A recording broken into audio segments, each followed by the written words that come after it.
Maseret Evamot, Daf Pédalet, traité Evamot, feuille numéro 84, nous sommes à la feuille 83, la dernière ligne. Amar Rav Nachman bar Yitzhak, Rav Nachman bar Yitzhak dit Afanan Nami Tanina. Nous aussi avons vu cet enseignement dans une braïta que l'androgyne ne peut pas être sanctifié pour être offert en tant qu'animal sur l'autel dans le temple. Rabbi Eliezer Omer, donc la braïta dit, Rabbi Eliezer dit, Akilaïm, un animal qui est né d'un croisement d'espèces, ou tréfa, ou qui a un défaut qui l'interdit à la consommation, Veyotse Dofen, ou qui est né par césarienne, Tumtum, ou qui a une peau qui couvre ses organes procréateurs, Vandrogynos, ou qui est androgyne, Lo Kedoshin, ne peut pas être sanctifié comme sacrifice, Velo Magdishin, et ne peut pas permettre de sanctifier autre chose. Verma Shmuel, Lo Kedoshin Bitmura. Shmuel dit, ça veut dire, il ne peut pas être sanctifié même lorsque il reçoit un transfert de sainteté. Velo Mekachin Berose Temura. Il ne peut pas non plus faire en sorte qu'il y ait transfert de sainteté de lui-même, dans le cas où il a été sanctifié par le fait qu'il était né d'un animal sanctifié. Il ne peut donc pas transférer cette sainteté sur un autre animal, Shmamina. Donc on a bien une preuve d'ici. Rabbi Eliezer Omer, Chayvin Alav Skila Kezachar. Donc dans notre Mishnah, Rabbi Eliezer disait que l'androgyne, si un homme a eu une relation avec lui, ils sont tous les deux passibles de lapidation, comme s'il était un homme, donc du fait de l'homosexualité masculine. Tania, au Braïta dit, Amarabi Rebi Diksharat, il est Torah et Rabbi Elazar ben Shamoua. Lorsque je suis allé étudier la Torah chez Rabbi Elazar ben Shamoua, Havroal la et Talmidav, que Tarnegolim chez le Bet Boukia. Ses disciples se sont rassemblés autour de moi comme les coqs de la maison de Boukia qui renvoient tout celui qui est étranger. Velo inichuni lilmod et là d'abord et ne m'ont laissé étudier chez Rabbi Elazar ben Shamoua qu'une seule chose qu'on voit dans notre Mishnah. Rabbi Eliezer Omer, que Rabbi Eliezer dit, androgynos chayim rab c'est qu'il a kezachar, l'androgyne, un homme qui aurait une relation avec lui, est passible de la lapidation, comme si il avait une relation avec un autre homme. Matitin, Mishnah suivante. Il y a des femmes qui sont permises à leur mari et interdites aux frères de leur mari après sa mort. D'autres qui sont permises aux frères de leur mari après leur mort, mais interdites à leur mari. D'autres qui sont permises aux deux, et d'autres qui sont interdites aux deux. Voici les cas où elles sont permises à leur mari et interdites aux frères de leur mari. Un prêtre simple qui se serait marié avec une veuve et aurait une relation avec elle, après qu'il l'ait fait entrer chez lui, et il a un frère qui est grand prêtre,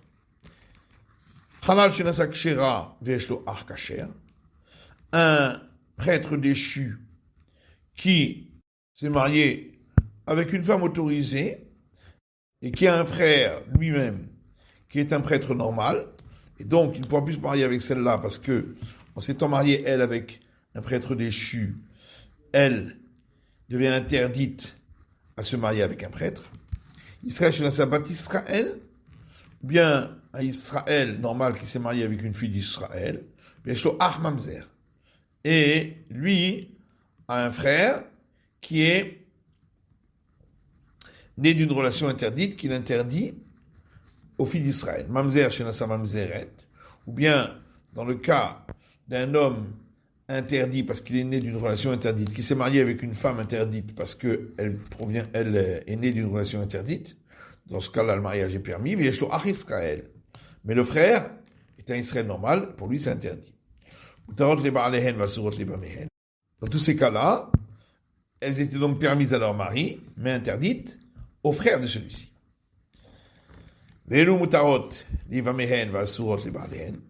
Voici les cas où elles sont permises aux frères du mari défunt alors qu'elles étaient interdites à leur mari. Dans le cas d'un grand prêtre qui aurait acquis par lien du mariage une veuve, et son frère est un prêtre simple. Dans ce cas-là, elle est permise aux frères. Kacher Shenasa Halala, bien un prêtre simple qui s'est marié avec une femme déchue de la tribu des prêtres, et son frère à lui est également déchu de la tribu des prêtres, donc au frère c'est permis. Israël Shenasa Mamzeret, ou un Israël qui s'est marié avec une fille née d'une relation interdite, qui est interdite à Israël. Et son frère lui-même est né d'une relation interdite, donc avec lui c'est permis. Mamzer Shenasa Bat Israël, ou bien un homme né d'une relation interdite qui s'est marié avec une fille d'Israël, ça c'est interdit, Israël. Et son frère, lui, est un Israël simple, donc pour lui elle est permise. Donc dans tous ces cas-là, elles sont permises aux frères du mari défunt, mais interdites au mari. Voici les cas où elles sont interdites aux deux. Un grand prêtre qui s'est marié avec une veuve et qui a une relation avec elle, et son frère est grand prêtre, au Kohen Idiot, même s'il est prêtre simple, elle est interdite au frère parce que, en ayant une relation avec le grand prêtre, elle devient déchue. Elle ne peut plus se marier avec un prêtre. Kacher Shenasa Halala, ou bien un prêtre simple qui s'est marié avec une femme déchue de la tribu des prêtres, Vieshlo Ar Kacher. Et il a un frère qui est également un prêtre simple. Israël Shenasa Mamzeret, ou un Israël qui s'est marié avec une femme interdite parce qu'elle est née d'une relation interdite, Veshlo Ach Israël, et il a un frère qui est également Israël. Mamzer Shenasa Bat Israël, ou bien quelqu'un qui est né d'une relation interdite, qui s'est marié avec une fille d'Israël, donc c'était interdit, Veshlo Ach Mamzer, et il a un frère qui est lui aussi né d'une relation interdite, donc pour lui aussi c'est interdit. Asurot les loups, donc elles sont interdites toutes deux. Toutes les autres femmes, sont permises à leur mari et aux frères de ce mari. Lorsque il s'agit de femmes qui ont un lien de parenté au deuxième degré, donc qui sont interdites de par institution rabbinique. Si elle avait un lien de parenté avec le mari, mais pas avec le frère de celui-ci, Soura, le Baal elle est à ce moment-là interdite au mari, mais permise au frère de celui-ci. Si elle est proche parente du frère du mari des femmes, mais pas proche parente du mari, elle sera interdite au frère du mari des femmes, mais permise, elle était à son mari. Si elle était proche parente des deux, elle sera elle sera interdite aux deux. Elle n'a l'oketuba et elle ne perçoit ni le montant et les droits qui sont inscrits dans la ketouba, contrat de mariage, véloperote, ni l'usufruit des biens qu'elle avait avec elle, vélo maisonnote, ni pension alimentaire, vélo belaot, ni les biens qui sont écrits sur le contrat de mariage de la ketouba et qui aurait dû lui être rendu après son veuvage ou son divorce. Verhablad Kacher, un enfant qui est né de cette union est autorisé de se marier avec toute personne d'Israël. Vekofinoto le otsi, et on oblige le mari à divorcer de cette femme. Alma Kohen Gadol Grusha Vachalutza le Kohen Idiot. S'il s'agit d'une veuve qui s'est mariée avec un grand prêtre, ou d'une divorcée, ou d'une femme qui a accompli la cérémonie de déchaussement qui s'est marié avec un prêtre simple. Mamzeret untina l'Israël, ou d'une femme née d'une relation interdite, donc qui est interdite à Israël, ou d'une femme originaire du peuple des Natines, qui sont interdits au peuple d'Israël, et qui s'est mariée avec un Israël. Bat Israël Natin Mamzer, ou bien une fille d'Israël qui se serait mariée avec un homme originaire du peuple des Natines ou né d'une relation interdite. Yesh lahen ketouba. Dans tous ces cas-là, les femmes percevront les droits qui sont inscrits dans le contrat de mariage de la ketouba. Gmara. Maïga le tanin nassa. Pourquoi hein, dans le premier cas de la Mishnah, on a parlé d'un grand prêtre qui s'est marié, il a fait entrer chez lui une veuve et qui a eu une relation avec elle. On n'avait qu'à dire simplement qu'il l'a acquise par les liens du mariage, parce que là aussi elle est interdite. Si tu veux répondre, la raison pour laquelle on a parlé qu'il a eu une relation avec elle,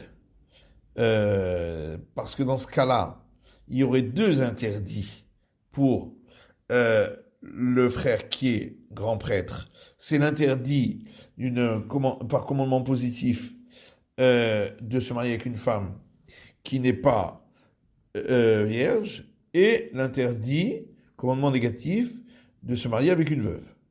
Aval Kidesh, alors que dans le cas où il y aurait simplement eu acquisition par lien du mariage, avec le premier, Atiasev Dochel Otarase.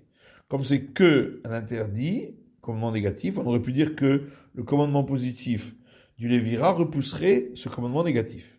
Mais non, puisque toutes les Mishnah de ce chapitre qu'on vient d'étudier, dans tous les cas, il s'agit d'une obligation de Lévira contre, de l'autre côté, un interdit simple. Et on voit que l'obligation du Lévira ne repousse pas l'interdit simple. En vérité, c'est parce que dans la suite de la Mishnah, on parle d'un grand prêtre qui s'est marié à une relation, avec ce mariage, avec une veuve. Et là, c'est seulement parce qu'il s'est marié à une relation avec elle. Dans ce cas-là, elle est devenue déchue de pouvoir se marier avec un prêtre, et c'est pourquoi elle est interdite aux frères. Aval Kidesh, mais s'il l'avait simplement acquise par l'acquisition des liens du mariage, Sharia, elle serait permise au frère qui, lui, n'est qu'un simple prêtre. Tananami Recha Nasa. Et c'est pourquoi, dans le premier cas de notre Mishnah, on a parlé également de cette mariée avoir eu une relation avec elle. Vadetanim Shum Seifa, pourquoi a-t-on choisi d'enseigner la même expression que ce qu'on voit à la fin de la Mishnah? On n'avait qu'à prendre la même expression qu'on voit dans le cas intermédiaire de la deuxième partie de la Mishnah.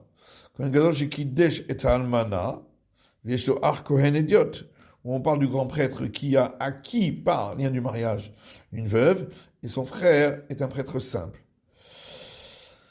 Où là, il fallait donc uniquement parler du cas où c'est uniquement acquisition de mariage et pas relation, pour qu'elle soit permise encore au prêtre simple. Et la Mishum Bad Bukta. En réalité, pourquoi on a parlé chez nous de mariage avec une relation? C'est à cause juste du cas qui suit. On a parlé d'un prêtre déchu qui s'est marié avec une femme permise. Et donc, là, on devait écrire effectivement qu'il s'est marié et qu'il a eu une relation avec elle. Quand il a fait entrer chez lui, parce que ainsi, elle est devenue, elle aussi, déchue des droits à la prêtrise et se marier au prêtre. Aval Kidesh Shaya, mais si c'était juste une acquisition par lien du mariage, elle serait restée permise aux frères. Je marie Katani Nassa, et c'est pourquoi on a parlé de mariage avec relation. Maïga le Katani Almana. Pourquoi, dans les deux premiers cas de la Mishnah, on a parlé d'une veuve? Des Betula, on n'avait qu'à parler d'une femme vierge, parce que de toute façon, quand le mari meurt, elle devient veuve.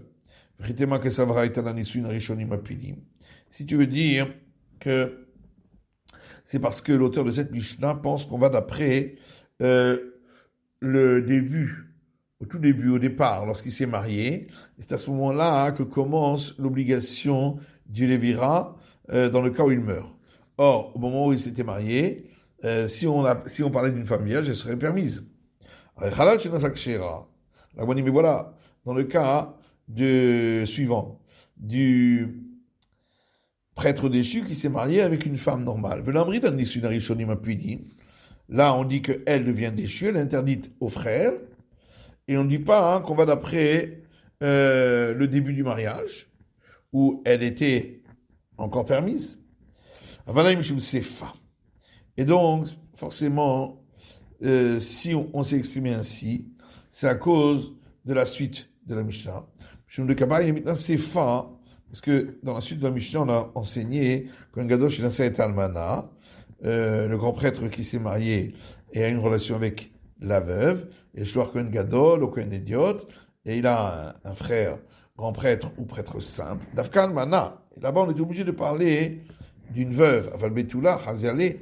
Si elle n'avait pas été veuve, mais vierge, elle aurait été permise aux frères. Je marie Katani Almana, et c'est pourquoi on a parlé de la veuve. Kif la papa. Papa pose une question. Imita leha, si on accepte l'enseignement de Chiata Rav Dimi Amar Rabbi Yochanan, qu'a enseigné Rav Dimi lorsqu'il est venu d'Israël, au nom de Rabbi Yochanan, Mitzri Sheni Shenasa Mitzri Trishona, un Égyptien de deuxième génération, depuis la conversion, qui s'est marié avec une Égyptienne de première génération. Benar Sheni, le fils qui est né de cette union, est considéré deuxième génération. Donc on va d'après la mère. Alors dans notre mission, on aurait pu trouver un autre cas de l'Égyptien de seconde génération qui se serait marié avec deux femmes égyptiennes, l'une de première génération et l'autre de deuxième génération. Vayulobanim, Merishona Oshnia, il a eu des fils et de celle qui est de première génération et de celle qui est de seconde. Et donc les fils sont de deuxième ou de troisième génération. Inasouf Kiuchayou, s'il se serait marié comme ce qu'il aurait permis, c'est-à-dire celui de deuxième génération avec une femme de deuxième génération, et celui de troisième génération avec une Israël, puisqu'il est permis à l'Israël. Mutarot les Baléen, dans ce cas-là, les femmes étaient permises à leur mari, mais elles seront interdites aux frères. Veillez pour Venasouf, et si il se serait marié avec l'autre, celle qui est interdite, eh bien, ces femmes-là étaient interdites à leur mari, mais seront permises aux frères. Alors, on peut trouver également un cas où elles sont permises aux deux. C'est dans le cas où il s'agit de convertis, puisqu'elles ne font pas partie de l'Assemblée d'Éternel, donc elles peuvent se marier avec des Égyptiens de première ou deuxième génération également. Asurot lelou, et le cas où elles sont interdites aux deux, ce serait le cas où, mis à part, elles étaient interdites au mari, eh bien, en plus, elles étaient infertiles, et donc interdites aux frères, puisqu'il n'y avait pas de commandement de Lévira. Et pourquoi, donc, l'auteur d'Amishta n'en aurait pas parlé de ce cas-là? Tana Veshier. L'Agma répond, parce que il a laissé un cas qu'il n'a pas enseigné. Ou bien alors, quel est l'autre cas qu'il n'aurait pas enseigné pour dire que celui-là, c'était juste un cas qu'il a laissé. Il a laissé le cas de celui qui a les organes procréateurs tuméfiés ou écrasés, où on trouve également les quatre cas. Lorsque un frère a ce problème et l'autre ne l'a pas, ou les deux ont ce problème, ou aucun des deux a ce problème. Ici, c'est ça, ce qu'il a laissé de côté, ça s'appelle pas laisser de côté. Puisque il a parlé d'interdits par commandement négatif. Donc il ne va pas enseigner tous les interdits par commandement négatif. Alors que, ici, l'interdit avec des Égyptiens, c'est un commandement positif de la Torah. Donc il aurait dû l'enseigner. La Gemara dit oui, mais on va bien dans le Mishnah qu'on a enseigné plusieurs cas d'interdits simples par commandement négatif. Puisqu'on a parlé du prêtre simple qui s'est marié avec une veuve et il a un frère qui est un grand prêtre, donc c'est un interdit, c'est un commandement négatif. Vechalal shenasak shera, ou également du prêtre déchu qui s'est marié avec une femme normale, elle devient également déchue de se marier avec un prêtre, et donc c'est un commandement négatif. Ah oui, c'est la shmaïnan. Mais malgré tout, ce cas-là, qu'on vient de rapporter, il y avait une raison pour laquelle on l'a rapporté. Il y a Ravuda Amara, pour nous enseigner l'enseignement de Ravuda au nom de Rav, d'Amar Ravuda Amara, car Ravuda dit au nom de Rav, que les femmes issues de la tribu des prêtres, qui sont normales, n'ont pas d'interdit de se marier avec des hommes déchus de la tribu des prêtres. Vakatani halal shinasak shera. Oui, mais à part ça, l'auteur de notre Mishnah parle également du prêtre déchu qui s'est marié avec une femme normale, et Israël chez un sabbat Israël, ou d'un Israël qui s'est marié avec une fille d'Israël, Vieshlo Ahmamzer, et il a un frère qui est né d'une relation interdite, et donc est interdit aux filles d'Israël. Un ami, l'homme Hadamina. Et ce dernier cas, c'est pas une répétition. Parce que jusque-là, on avait parlé des interdits qui ne sont pas applicables à tous, mais uniquement à la tribu des prêtres. Et ici, on me parle d'un interdit qui est applicable à tous, l'interdit de celui qui est né d'une relation interdite. Et là, on demande, mais voilà que Hakatani, donc on a enseigné non seulement Israël chez Nassa Israélite, Vieshloach Mamzer, le Israël qui s'est marié avec une fille d'Israël et dont le frère, à lui, est interdit parce qu'il est né d'une relation interdite. Et ensuite, on a parlé encore de Mamzer chez Nassa Mamzeret, Vieshloach Israël, d'une personne qui est née d'une relation interdite, qui s'est mariée avec une fille née d'une relation interdite, et il a un frère, Israël. Pourquoi cette répétition? Et donc on voit que l'auteur de notre Mishnah enseigne tous les cas de commandement négatif, et donc il a laissé de côté également l'enseignement négatif de celui qui a les organes génitaux tuméfiés, Shmarmina, et donc on a bien une preuve de là que il est possible qu'il en ait laissé d'autres, comme celui de l'interdit avec l'Égyptien d'origine. Goufa. On reprend l'enseignement qu'on a vu plus haut. Amar Ravuda Amara, Ravuda du nom de Ravlo, Zerou, Kshirot, Linasé, Pesoulin. Les femmes nées de la tribu des prêtres, qui ne sont pas déchues, n'ont pas d'interdit de se marier avec des prêtres déchus. Et même ça y allait. Peut-être qu'on va apporter une preuve de notre Mishnah. Halal Shenasak Shera. On a parlé du prêtre déchu qui s'est marié avec une femme permise. Maïlav Kohenet, Arouyalo. N'est-ce pas, on parle d'une femme née de la tribu des prêtres. Omaïk Shirak, Shira la Keuna. Et donc, ça veut dire qu'il est permise à se marier avec un prêtre. Là, c'est pas une preuve. Israélite, on peut parler d'une femme d'Israël, et pas de prêtre. Et pas de la tribu des prêtres. Omaïk Shira. Pourquoi il est dit permise? Shira lekal, ça veut dire permise au peuple d'Israël. Yari, Yeshlo Arkaché. Oui, mais alors à ce moment-là, quand la Mishnah continue en disant il a un frère permis, Nami Kachar le Kahal, ça voudrait dire que des permis à l'Assemblée d'Israël, Michal Dehu Pasou le Kahal, est-ce que ça voudrait dire que le prêtre déchu est interdit de se marier avec l'Assemblée d'Israël? Et la lave Kohen, forcément il faut dire le frère est un prêtre. Ou Dehu Kohen, il Kohenet. Et donc, puisque lui est un prêtre, donc quand on a parlé de la femme qui était permise, ça voulait dire aussi une de la famille des prêtres. La Gemara dit Midéria, est-ce que ça c'est une preuve? Hakedeita, Hakedeita. Chacun selon son statut. La femme, c'est possible, c'est une femme d'Israël, et le frère, lui, c'est un prêtre. Donc il n'y a pas de preuve. Motiv Rabin Bar Nachman. Rabin Bar Nachman objecte à l'enseignement qu'on a vu plus haut. Loïkahu, c'est marqué 2 fois pour les prêtres, le terme « ils ne prendront pas » pour les femmes interdites. Pourquoi une 2e fois?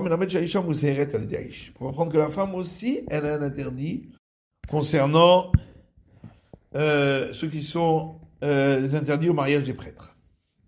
Donc on a bien une preuve d'ici que la femme qui vient de la famille des prêtres est interdite à un homme déchu de la prêtrise. Amarava, Rava dit non, c'est pas ça ce qu'on veut nous apprendre. Ici, on va nous dire dans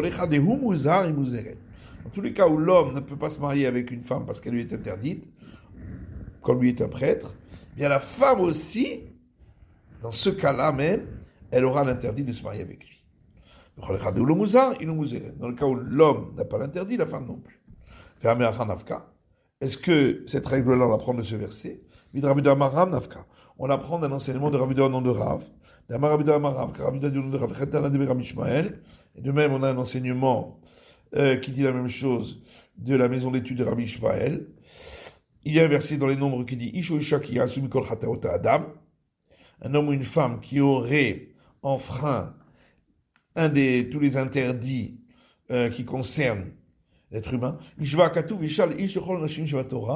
D'ici, on apprend que la femme est exactement comme l'homme pour toutes les sanctions de la Torah. On m'a dit non, mais si on avait uniquement ce dernier verset, on aurait dit que ça, on l'applique uniquement pour les interdits qui s'appliquent à tous. Mais pour les interdits qui ne s'appliquent pas à tous, comme les interdits des prêtres, on n'aurait pas appliqué. C'est pourquoi on a eu besoin de l'autre verset qu'on a rapporté auparavant. C'est la fin de l'étude du Daf Pédalet, de la fin numéro 84.